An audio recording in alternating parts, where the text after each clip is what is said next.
السلام عليكم. النهارده فيديو جديد. شخصيه حقيره، لا شخصيه داير ينصب على الناس تحت بند الاستثمار، فدخلت جريت رجله وتم الاغراء. بينا نشوف عملنا ايه في الفيديو، بس قبل كل ده دوس لايك واعمل سبسكرايب، وكل سنه وانتم طيبين، عام هجري جديد، وصلي على سيدنا النبي صلى الله عليه وسلم. السلام عليكم. وعليكم السلام. بصراحة شفت صورتك وحسيت انك مختلفة عن كل البنات. وات؟ شكرا. لا بجد في حاجة في عينيكي بتقول انك انسانة طيبة جدا. الله يكرمك. وحاسس انك مش زي البنات اللي بيتكلموا معايا عادي. ابتدينا نكذب. ده اللي هو ازاي؟ يعني انت خاصة حسيت بكده من اول رسالة، حسيت مختلفة قوي. ده كلام كبير على اول رسالة. انت اسمك ايه؟ انا اسمي عمر، بس قولي لي يا عمورة. يا نهار اسود. انت عندك كام سنة يا مريم؟ 22. انا عندي 32 سنة. يا حياتي صدق الكلام. حياتك مرة واحدة. انت تعرفني؟ بصراحة انا مش بتكلم مع اي حد كده. ليه بقى؟ عشان وقتي ضيق، مفيش وقت. بس حسيت انت بالذات اني عايزة اتكلم معاكي. ده انا طلعت محظوظة بقى. بجد. وانت عندك طاقة حلوة حسيتها من غير ما اشوفك. طاقة في الشات؟ ايوه في ناس بتحس بكده، وانا حساس زيادة في الحاجات دي.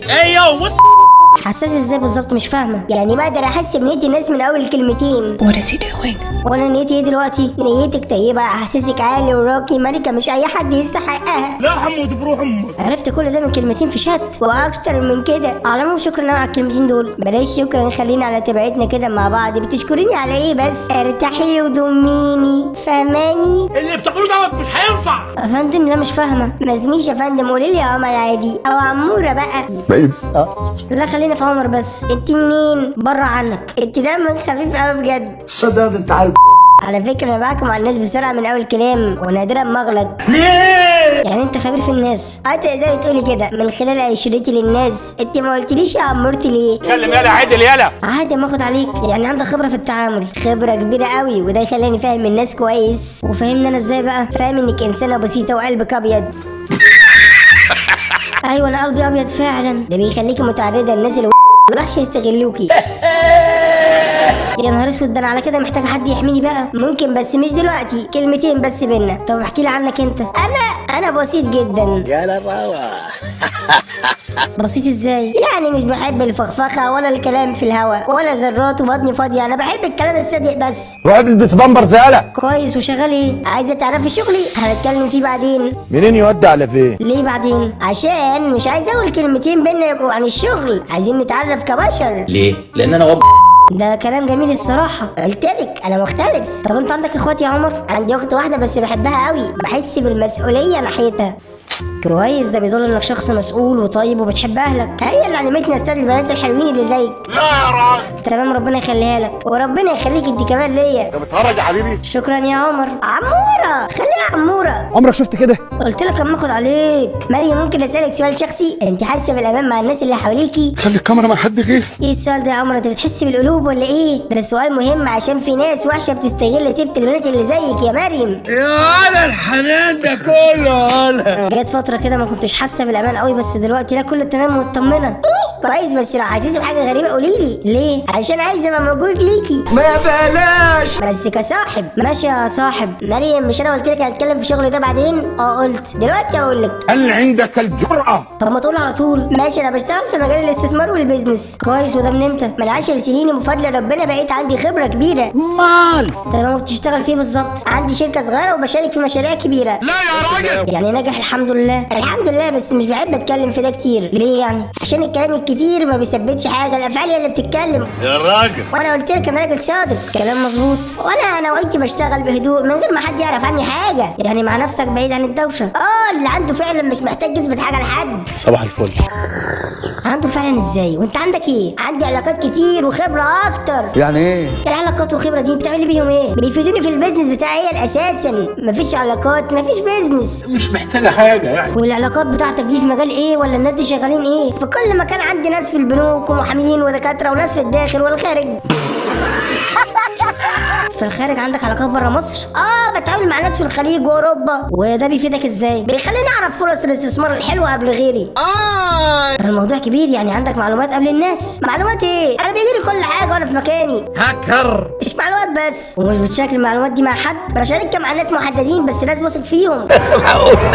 مريم انت ما بتفكريش في الاستثمار؟ بتسال ليه؟ لا سؤال عادي. خسئت يا كتير من البنات ما بتفكرش في المستقبل، وانا لا. انت ايه؟ انت تختلف عن كله، انا شايفك مختلفه. انا يا بنتي شكرا قوي، انا فعلا برضه بفكر في المستقبل. مش بقولك مختلفه، البنت اللي تفكر في المستقبل دي قيمتها تختلف عن كله، قيمتها عاليه قوي. طيب يا سيدي شكرا كفايه. يعني اللي مش بتستثمر قيمتها اقل ولا ايه؟ لا مش قصدي ان اللي تفكر في مستقبلها واعي اكتر، احسن ما البنت تركز في الميك اب واللبس وخلاص. طبعا.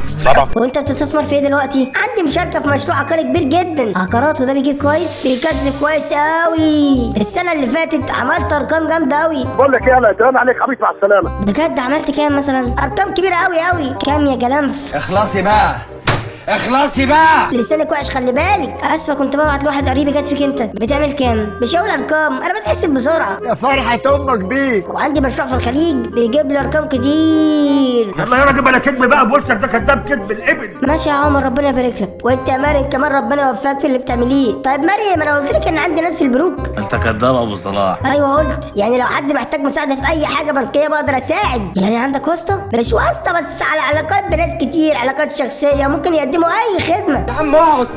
ما هي الواسطه يا عمنا. لا الواسطه بياخد فلوس، انما العلاقات دي بيساعدوا بالحب. وانت بتساعد الناس بالحب كده لله والوطن؟ مع الناس اللي تستاهل بس. وعلى كده انا استاهل؟ انت من اول رساله تستاهلي. انا بطاطا تحت رجليك. انت اتجوزت يا عمر؟ لا لسه. ليه ما اتجوزتش لسه رغم انك شخص ناجح وتقدر؟ عشان الجواز محتاج الواحد الصح، مش اي كلام. يعني ايه؟ وليتها ولا لا؟ سؤال صعب يا مريم. استحمله عشان خاطر. خلاص مش هضغط عليك، انا متلخبط، بدور على واحده بسيطه وطيبه، مش بدور على الفلوس، مش عايزها ماديه يعني. الماده عندي اصلا بتكون، بس محتاجه القلب الطيب. ربنا يوفقك. بصراحه يا مريم انا مش عارف ليه بنبسط لما اتكلم معاكي، يمكن عشان بسمعك كويس. ايوه في حاجه تانية. ايه؟ حاسس انك محتاجه حد يساعدك، مش عارف ليه. يساعدني في ايه؟ في كل حاجه حواليكي. احساس. يا سلام يا سلام. وحسيت بكده ازاي؟ قلت لك احساس، انا بحس بالناس جامد. سوما الحساس. طب حسيت اني محتاجه حاجه؟ مش عارف، بس لو في يوم احتجتي اي حاجه انا تحت امرك حبيبتي مريم. لا يا طارق ما تسبليش بليز. عمر اقول لك حاجه بس مش عارفه اقدر اقولها ولا لا. قولي، انا هنا عشانك، عشان مريم حبيبتي. انت كلبة حمارة كبيرة. بصراحه من فتره وانا حاسه بتقول كبير قوي. تقول ازاي يعني؟ اصل هو حبيبي توفى من 3 شهور. يا بابا. بحول الله ربنا يرحمه باباكي. امين. شكرا قوي يا عمر، ربنا يصبرك، ده موقف صعب جدا. فعلا، وخلى ورا حاجات كتير قوي صعب اتصرف فيها لوحدي. طبيعي، ربنا يعينك. طب انت بخير وكويسه ولا ايه؟ يا حنين. اخواتي موجودين وبيساعدوني، بس في حاجات تخصني انا لازم اتصرف فيها. حاجات ايه؟ ميراث وحاجات كده، مش لازم اشغلك معايا بالمواضيع دي. خلاص سيبك. ولكننا سمعنا حاجة. انت عامل ايه؟ مريم ما تقوليش كده مره تانية، انا هنا عشان مريم. ميراث ايه قوليلي؟ شكرا قوي يا عمر. ميراث فعلا، بابا ساب لي رقم كبير قوي، ربنا يرحمه. انت عارفه تتعاملي مع المبلغ ده اللي علينا. انا مش خبيره في الحاجات دي خالص. خلي بالك بقى لحد يستغلك وياخد شقه عمرك. ايوه خايفه فعلا. خوفك ده الطبيعي يا مريم وفي محله. طب المبلغ ده في البنك؟ ايوه بس لسه ما تحولش على اسمي، يعني لسه في اجراءات. اوكي ليتس جو. ايوه انا مش فاهمه فيها كتير، وما عندكش حد يساعدك. محدش عنده خبره، واخواتي كمان زيي، يعني محتاجه حد يفهم في الموضوع ده. This is exactly what I've been waiting for. ايوه خايفه قوي حد يضحك عليا. خوف منطقي جدا، وللاسف ناس كتير بتستغل المواقف دي، عارفه، بس مش عارفه اثق في مين. قولي لي المبلغ تقريبا كام؟ تقريبا كبير، مش عارفه ده يتقال عليه كبير ولا لا. مش لازم تقولي رقم، بس عشان اساعدك صح. في حدود 400,000 تقريبا. not bad. يرحم والدك، ده مبلغ محتاج حد يتعامل معاه صح ويخلي باله. ايوه ده اللي بيقلقني. وانت فكرت تعمليه ايه؟ مش عارفه، يمكن اسيبه في البنك. لا ده غلط، الفلوس في البنك بتتاكل عشان الفايده البسيطه، لكنها راحت عليكي يا راجل. يعني في حاجه احسن؟ طبعا في حاجات كتير احسن، بس محتاجه حد امين يوجهك. وانت تعرف ناس كده؟ انا نفسي عندي خبره في الموضوع ده. بجد؟ ايوه، وقلت لك عندي علاقات في البنوك كمان. ده كده عظمة قوي. كويس، بس مش عايز احمل عليك. لا خالص، انا قلت من الاول اللي احتجتي حاجه انا هنا عشانك يا مريم. ربنا يكرمك يا عمر. ومحتاجه تاخدي بالك من الناس اللي بتعمل نفسها بتساعد وهي نيتها وحشه من ناحيتك. بجد، يعني في ناس بتنصف في الموضوع ده للاسف كتير، بس انا ماليش في الحاجات دي. انا بساعدك عشان انت مختلفه. إذا كان كده ماشي. عمر لو حد عرض عليه استثمار ازاي يعرف انه صح؟ سؤال ذكي قوي يا مريم. اول حاجه شوف هل بيطلب مني فلوس مقدم ولا لا، ولو طلب يعني يبقى انا السمع على طول ابعدي عنه. Okay. وشوفي لو وعدك بارباح كبيره وبسرعه يبقى نصاب برضه. Are you kidding me؟ بجد؟ ايوه الاستثمار الحقيقي بياخد وقت. ولو حد جالك تشوف له فرصه استثمار حلوه هتساعده؟ ايوه بشوف له افضل فرصه وبساعده بكل امانه بس يكون يستاهل. وانا استاهل؟ انت من اول حرف اقول كلمه تستاهل يا مريم. يا سلام. شكرا يا عمر انا مرتاحه قوي معاك وده المهم. طيب تشور عليا ابدا ازاي؟ في فرصه استثماريه كويسه جدا دلوقتي بس مش كتير يعرفها ولا يعرف تفاصيلها. عاوز ايه؟ وانت عارفها؟ ايوه ما كنتش اقول لحد عليها خالص. امال قلت لي دلوقتي؟ عشان حاسس انك تستاهل يا مريم. اوه ماي جاد. حاضر. وايه الفرصه دي؟ في مشروع عقاري في الساحل والعائد بتاعه كبير جدا. يعني كام؟ في حدود 40% في 6 شهور. 40% ده كتير مش كده؟ انت كنت قايل ابعد عن الربح السريع. لا معقولين، انا عندي علاقات بتخليني اعرف فرص مش متاحه للكل. وانا هستثمر بكام؟ المبلغ كله ولا جزء منه؟ انت اللي بتقرري. طب هفكر بس الفرصه مش هتفضل، محتاجه تتحركي بسرعه. بسرعه يعني امتى؟ اخيرا الاسبوع الجاي اخر حاجه. ده انت راجل صحي. ده وقت قصير قوي عارف بس ده مش في ايدي. المشروع ده عنده مواعيد وانا ماليش دعوه. وفي ناس تانيين استثمروا فيه ولا لا؟ ايوه ناس من دايرتي وكلهم مبسوطين. انت مش قلت انك ما قلتش لحد خالص؟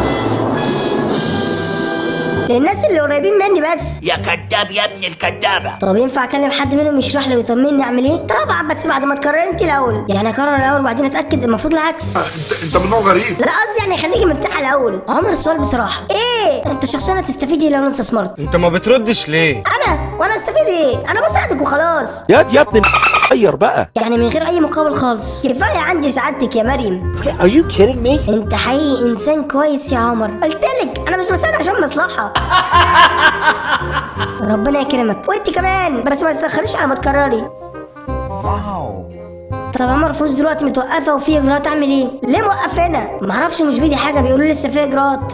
وامتى هتتحل؟ يا ابني امال انت هتعمل ايه؟ مش عارفه في ورق ناقص. وايه الورق ده؟ بيقولوا في رسوم اجراءات لازم تندفع عشان يتحرر المبلغ. الرسوم كام؟ قالوا 500 جنيه بس وبعدين المبلغ كله بيتحرر.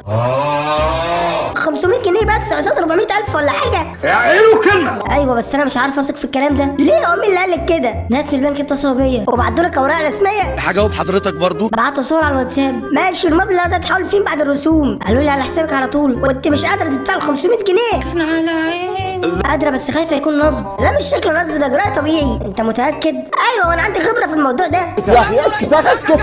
وتنصحني ادفع؟ ايوه بس مش ليهم على طول. يعني ايه؟ حضرتك بتقول ايه؟ يعني يدفعهم لحد يكون عارفهم وعارف كل اللي في البنك ولما مشكلتك تتحل وبيديلهم الفلوس. طب اعمل ايه؟ مش فاهمه حاجه. يعني ابعت لي انا الفلوس ولما الحساب بتاعك يتفك ببعتها لهم عشان ما نسيبوش عليكي فاهماني؟ يا سلام على التقوى. هو ده ينفع اصلا؟ ضمان بس. ماشي خلاص موافقه ماشي. بجد ابعتي له 500 جنيه على فودافون كاش هنا في الرقم ده. حاضر ثواني يا عمر وابعتهم لك. مستنيكي. اوكي. عمر ايه؟ في حاجه غريبه قوي. لسه جاي ابعت الفلوس لقيت رساله من البنك ان الفلوس اتفك من عليها الحجز. ازاي؟ مش عارفه انا شكيت انك انت اللي خلصت كل حاجه. ايوه انا ما كنتش عايزه اقول لك. ايه ده؟ يعني انت فعلا اللي فكيت الحجز على الحساب؟ قلت لك انا ليه علاقاتي؟ انا اللي فكيته. يلا يا راجل بلا كدب بقى. بولسك ده كداب كدب الابن. خلي بالك وتحول لي 400,000 جنيه على الحساب بتاعي كمان. هو اللي ماكلنا، هو اللي ملبسنا. انا اللي فكيته. كذاب. بقى معايا فلوس كتيره قوي. بقول لك انا اللي فكيته. يا كداب. هيبقى عندي كارير. مريم نعم انا اللي فكيته. انت ايه حكايتك؟ ايه حكايتك؟ قول لي ايه حكايتك؟ خلاص هعمل لك ايه يعني؟ ابعت لك 500 جنيه. ده يا روح النونه. ليه؟ ما خلاص الفلوس جات لي. يعني انا غلطان؟ عاوز ايه يا غلطان ليه؟ انت عملت ايه؟ دفعتهم بدالك. لا يا راجل. ما انت مفكره انه اتفتح كده وخلاص. هو في حاجه بتتعمل لوحدها دلوقتي؟ بجد يا بيبي؟ يعني فعلا انت السبب؟ ايوه يا مريم. انت اخيس واحد. طب وانت عرفت الحساب بتاعي منين؟ انا لسه ما اديتلكش اي بيانات. طالما يعني طالما انت قول السؤال تاني. ليا ناس في البنك قلت لك ووريتهم صورتك واللي هو شبه صوره بطاقه عندهم. قالوا لي حسابها واقف. قلت لهم ايوه هي دي وفكوه. يلا يا ابن ربنا يخليك ليا يا حبيبي. لا ده انت كده لازم تاخد ال 500 جنيه بتاعتك بقى. ابعتيهم. يا حقيقة. لا مش 500. هتضحك عليا ولا ايه؟ احنا متفقين. قصدي هيبقوا اكتر من كده. انا خلاص ورثت ومعايا الوفات. ما ينفعش اديك 500 بس. إذا كان كده ماشي. انت كده يا بنت عرفتها في حياتي على فكره. انا عمري ما شفت زيك. ماشي يا حبيبتي مش هقول لك حاجه. ابعتي اللي تبعتيه. هو على حاجه تتبعت على فودافون كاش كام؟ بتسالني ليه؟ انت تبعت على حاجه؟ يا ريت. ايوه انت وقفت جنبي وطمنتني، شكرا جدا يا عمر. نعمل معاه فوق الصح والمظبوط. على حاجه 60,000. انا واقف جنبك عشانك، مش عشان حاجه تانية، عشان انت طيبه وتستاهلي، عشان مفيش منك. هتبعت 60,000 ولا ايه؟ مش فاهم. ايوه بجد والنبي يا ابو نواف. ماشي، هدخلهم في مشروع برضه واديلك مكسب كبير. ادهم الراجل ده هياخد معايا. على فكره لو عايزه تكسبي في مشروع ب 100,000 وده هيكسبك 50,000 من اول شهر. بس بعت الاول 60,000 بتوعي. يلا رقم الكاش اهو. يا عليك، ده انا بهزر. حاضر، انا خليك تمشي لي كل فلوسي اصلا، انت بجد جدع قوي يا عمر. فلوسك في امان معايا. انا عايز اقول لك حاجه، انا معتمد على الله وعليه. عارفه، بقول لك انا مش عارفه ابعت لك الفلوس خالص، المحفظه كلها مشاكل، مش عارفه اعمل ايداع. هحمل الانستا باي وابعتهم لي عليه. عندك ولا ما عندكيش؟ عندي. صح، الانستا باي احسن. هبعت لك 1000 جنيه تجربه كده وتشوف وصلك ولا لا. ماشي ابعتي هنا. تمام، لما تفتحه قول لي. فتحت، يلا. 1 2 هوبا. وصلك؟ استني، ايه ده؟ انت عملت غلط، عملت طلب 1000 جنيه بدل ما تبعتي 1000. جالك خصم. سوري ما خدتش بالي، انا مش عارفه اتعامل عليه. عادي مفيش مشكله، بس خليهم 61,000 بقى عشان ال1000 دي. تمام، انا تحت امرك. يلا مستنيكي. بحاول اهو، بعتلك. انت بعت نفس الطلب برضه 1000؟ انت عارفه بتستعبطي ولا ايه؟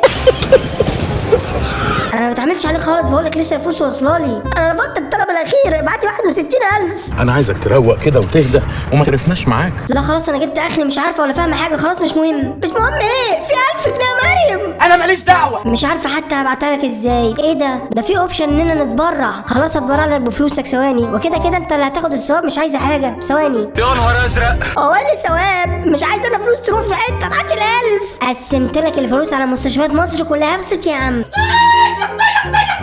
هو انت مش فاهمه البرنامج وجاي عند التبرع ده تفهمي كل حاجه. ابعت 61,000. مش وسيله بس مش اصيل. خلاص وقت ما نشترك سوا في المشروع هبديهم لك، عشان بجد مش فاهمه حاجه. ابعت ال1000 جنيه بس. طيب انزل السنترال، انا محتاجه ال1000 دي ضروري. هننام على الفلوس. ازاي محتاجه وانت مش قلت لي يا عمر انك مستثمر وعندك شركه وحاجات كتير؟ فرقت معاك في ايه ال1000 جنيه دي؟ تشيك السيتي بقى. فرقت معايا، بعتيها بس. ابعتها ازاي؟ انا اتبرعت بيها. ماشي ابعتي غيرها. ايه بتقول ايه؟ يعني يرضيك تاخد من فلوس بنت؟ انت مش راجل ولا ايه؟ مش فلوسك دي فلوسي. اسمع يا ابن ال60,000 بتوعي انت قلت ابعتهم لك، وال1000 جنيه اللي خدتيها، وفي 500 قديمه. ابعتي 61,500 لو سمحتي. مش عايز DVD؟ طب ما تقول من الاول انك نصاب. ايه اللفه دي كلها؟ واستثمار وشركات وانت مختلفه ومش مختلفه وكلت ودان امي. هو في ايه؟ ما تقول انت في ايه؟ طب ما انت مفتحه اهو وعرفت كده لوحدك ولا حد قالك؟ لا الناس عماله تحاسبن عليك في الكومنتات في البيج بتاعت الربح بتاعتك اللي داير تنصب بيها على الناس. طب ما انت بعت رساله زي ما كنت جربتيني يعني ولقيتيني نصاب. جابوا اللي جابك في الارض. يا هبل انا ببعت لك عشان استدرجك، وفعلا بعد ما بعت لك مسج على البيج لقيتك داخل اهو باكونت. يعني من الاخر كده عشان ما بحرقش غاز ياما مش هتجيب ال1000 جنيه.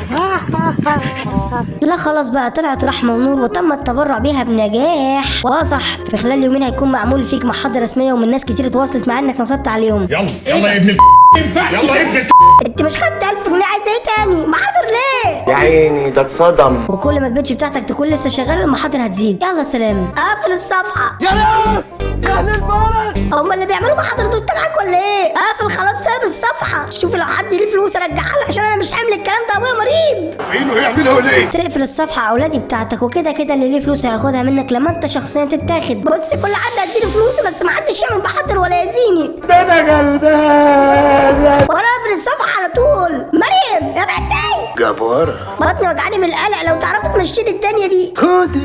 مريم ممكن تردي حتى الفلوس اللي خدتها انا سامع فيها مش عايزه. حلوه قوي دي. بس مش عايزه تهز ينفع. هتخش تدفع البلوك عن كل الناس اللي انت عامل لها بلوك من الصفحه، وهتنزل بوست عليها انك مستعد ترجع الفلوس لكل واحد انت خدت منه قرش، والبوست ده ما يتمسحش، واي حد هيكلمكم اللي خدت منه فلوس ترجع له فلوس. وانا هتابع مع الناس الغريبه كمان اللي ما اعرفهاش. معاك 3 ايام تكون مخلص الحوار ده كله، وبعدها البيج دي تتقفل خالص. استثمارات ايه هي انت هتعمل لي فيها ايلون ماسك؟ نزلت خلاص، عملت اللي قلت عليه. مريم كده اكيد خلاص ولا ايه؟ لحد ما الناس كلها تاخد فلوسها وانت ونصيبك بقى، يا تبقى في السليم يا حد تكبر في دماغه ويسلمك برضه. الفلوس ما بتعملش رجاله. على لا كلمني، انا بعت، انا ما بصرفش حاجه من الفلوس. المهم بقى ما اعرفش قسما ابقى راجل مريض. عيط. تمام، راعي ربنا فيه وفي نفسك واعمل الصح للاخر. اعمل الصح. حاضر انا اسف، بس عشان خاطري بلاش مستقبلي يروح. اكلمك اقول لك بعد ما بعت لكل واحد. تمام.